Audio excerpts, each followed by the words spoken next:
Joining us now on the line is our good friend and Assemblyman Mike Miller. Mike, how are you? Okay, how you doing tonight? Doing really good. And you? Good, very good. First, I just want to say the councilman's doing a great job, brings a lot of money to the community, and we're getting the things that we desperately need.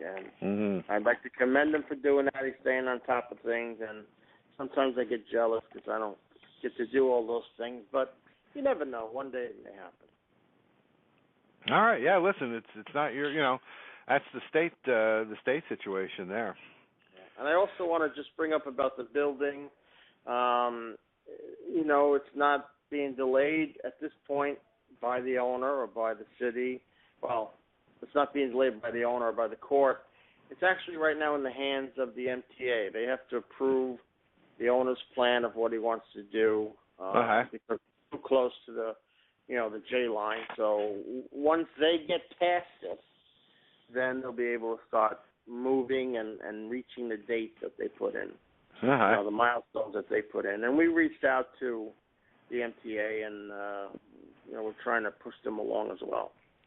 So that's where it is now. In addition, we allocated $50,000 to the senior center to fix up the kitchen when they get in there. We pulled that back. We now have $125,000 for the senior center to. Is that me? No. Okay.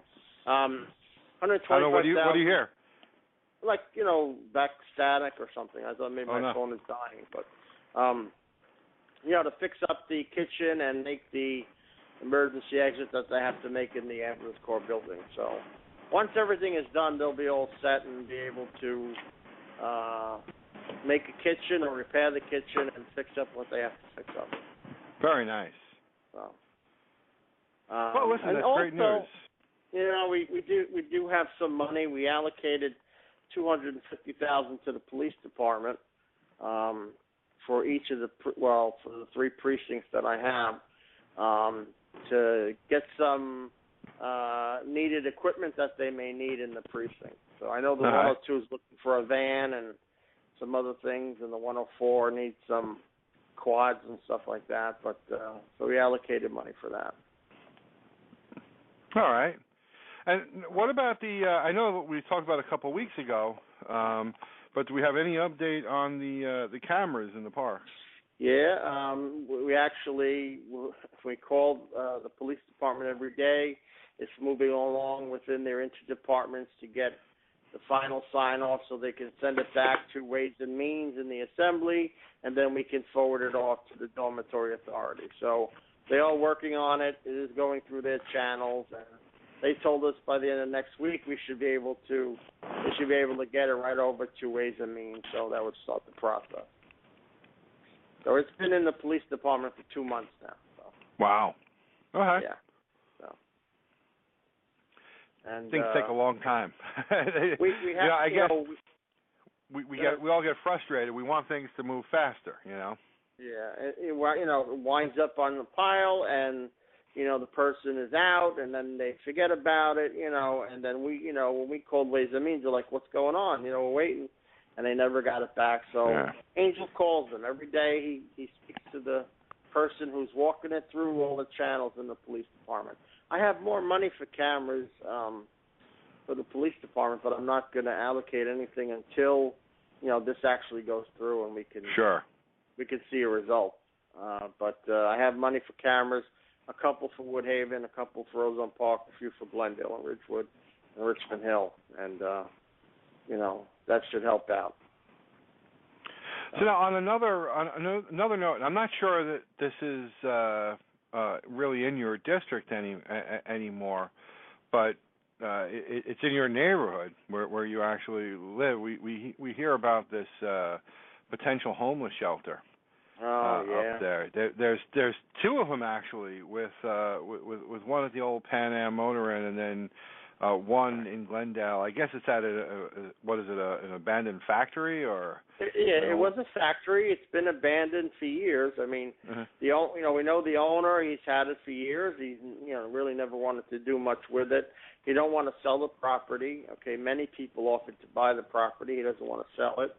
And last year he made a deal with Samaritan Village to let them use it, rent it out for a homeless shelter.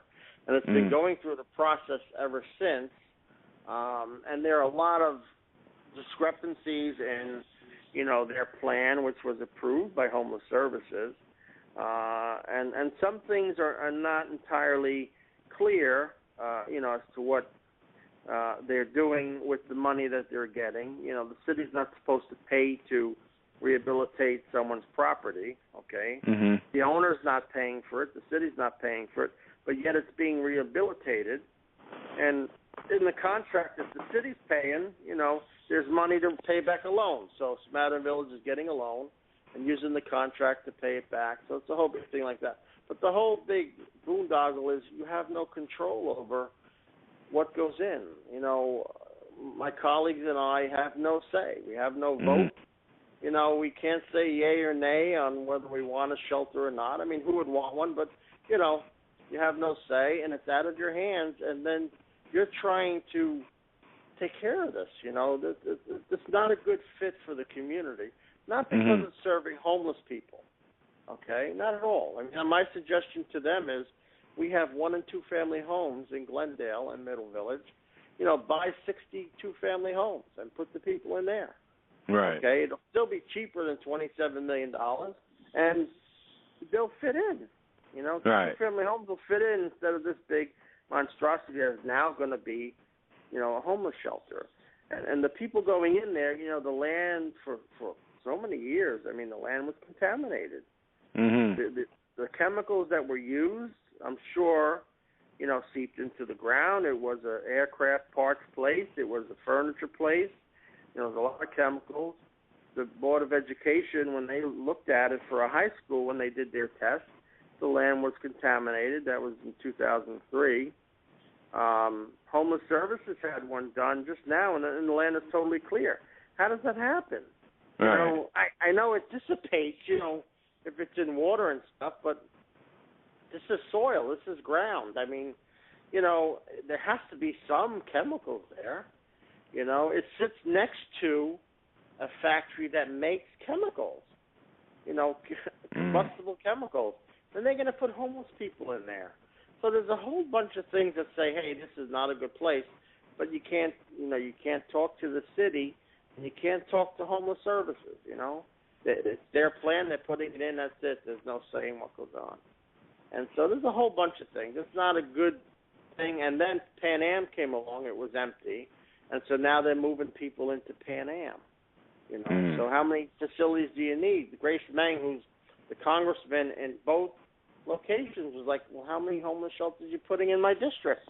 Right, right. You don't mind taking your fair share, but now they're putting 2 in, and both of them in her district. So, she's fighting it in that respect. I don't know what's going to happen, but, it's not something we're sitting on. We're fighting it, and we're. No, I know. I see that. I see a lot of, vocal arguments from the residents, and I know they went to the community board meeting this week, and there was some unhappiness about the way that went, and they're mobilizing, but they got. I get a sense almost here, reading about them, they feel like they're fighting, a lost cause. A lot of them. And sometimes I feel that way too, but I'm not giving up the fight.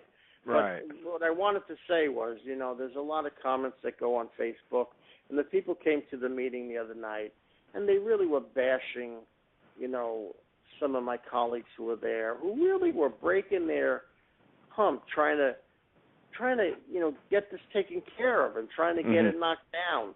And we're thinking about every which way we can get something done. And then when they go, they got to get beat up by people who really don't understand the process. Other people are being rabble-rousers, pushing them to make all these negative comments and just sitting back. But, rest assured, we're fighting so that it doesn't happen, but we don't know what will happen. It's a 125-unit, proposal. Even if we can get it knocked down in half, it's something. It's a start. It's, we're able to do something, and we're working on it, so. I'm trying to get a high school in there. Crowley's trying to get a high school in there. Mm-hmm. If it came back clear and there's no contamination, you're able to take the building over, buy it from the owner, put a high school in there. So that's what we're trying to do. All right. Well, listen, it's a tough situation, and listen, one that we keep our eyes on over here. Again, what affects them affects us. We're right across, right across from the park from them. But we also take a look. I kind of took a look around our neighborhood, and trying to do a mental check of,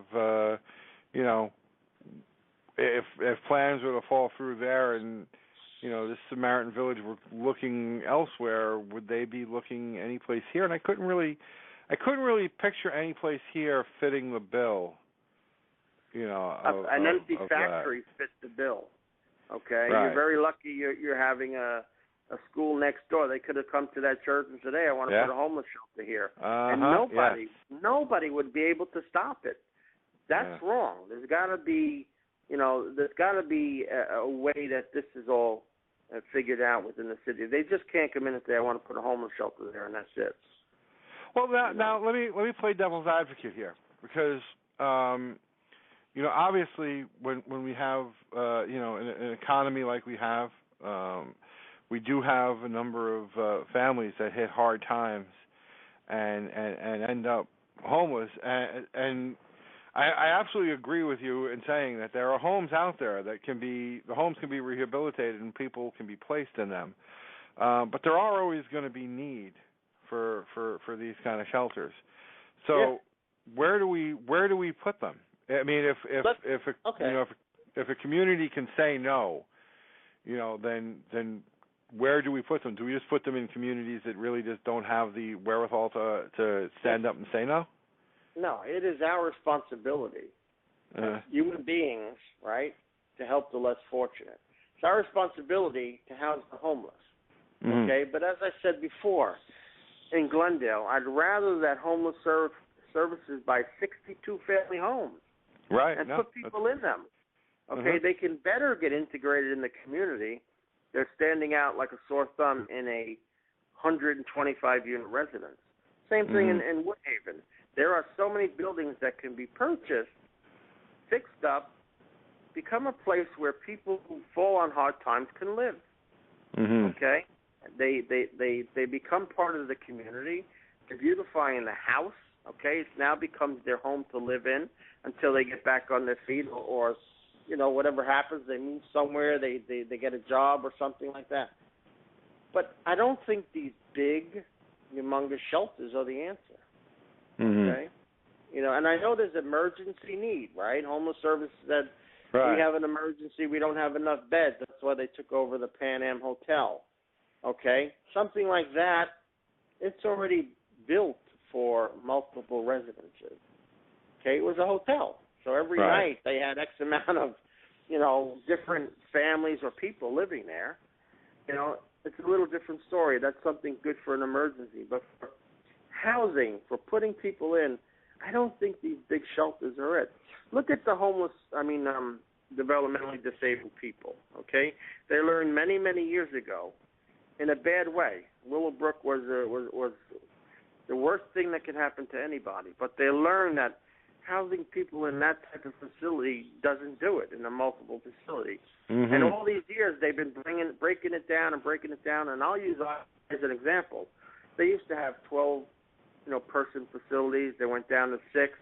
They now have 2 people living in an apartment by themselves, that are fully hooked up, to their central station, and they're able to live in an apartment. 2 people living in an apartment, monitored. If you leave the stove on too long, it sends a signal to IRI. If you leave the light on, it sends a signal. They've come so far. They've improved it so much over the years. They should be doing similar things for homeless people, because it is our obligation to house them. Okay, as a society, it's our obligation. But I just think that they can't come in and bully a community and say that building's going to be a homeless shelter, and that's it. Very good, very good. Listen, agree totally, and keep up the good fight for Glendale and beyond. So, All right, Mike. I want to thank you as always for taking the time to speak to us.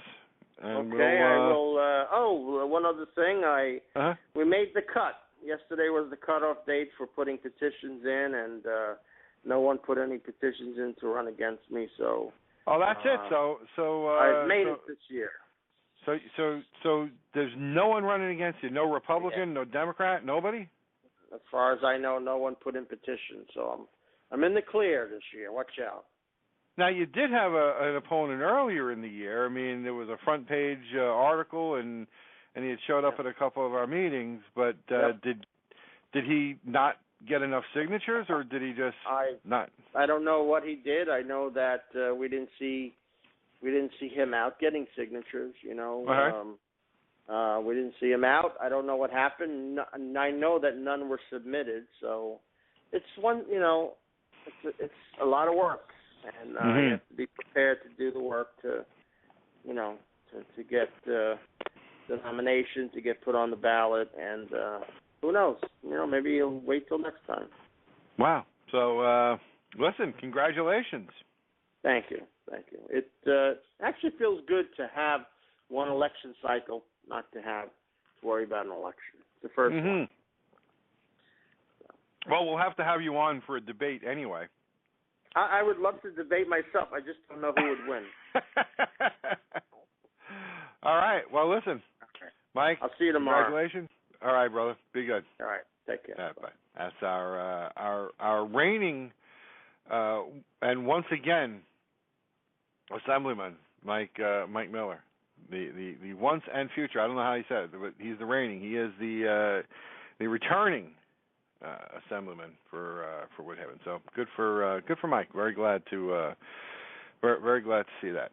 So incumbent. There we go. Thank you, Yankee 73. I have trouble with the English language sometimes. My words don't come out the way they should. So just a little update on